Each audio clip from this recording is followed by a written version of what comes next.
ஐயா, நான் யமதர்மராஜா வந்திருக்கிறேன். இப்பூவுலகில் உங்களின் ஆயுட்காலம் இன்றோடு முடிந்துவிட்டது. அதனால் தங்களை என்னோடு அழைத்து செல்ல வந்திருக்கிறேன். நாம் செல்லலாமா? சரிங்க, ரொம்ப தூரம் இருந்து என்னை தேடி வந்திருக்கீங்க. என்னை பார்க்க வந்தவங்க யாரையும் நான் வெறும் வயித்தோடு அனுப்பினதில்ல. நீங்க முதல்ல போய் வயிறார சாப்பிடுங்க, அப்புறம் நாம போலாம். டேய், இவருக்கு சாப்பிட என்னென்ன வேணுமோ எல்லாத்தையும் தயார் செஞ்சு கொடுங்க.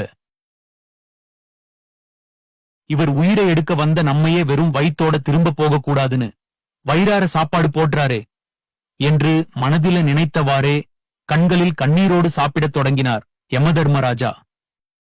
இதுக்கு அப்புறம் யாருக்கும் நம்மளால சாப்பாடு போட முடியாதுன்னு நினைச்சி மிகவும் மனவலியுடன் அழுதார் கேப்டன் அவர்கள். யமதர்மராஜா சாப்பிட்டு முடித்தவுடன் கேப்டன் அவர்கள் இவ்வுலகையும் நம்மையும் விட்டுவிட்டு யமதர்மராஜாவுடன் தனது கடைசி பயணத்தை தொடங்கினார்.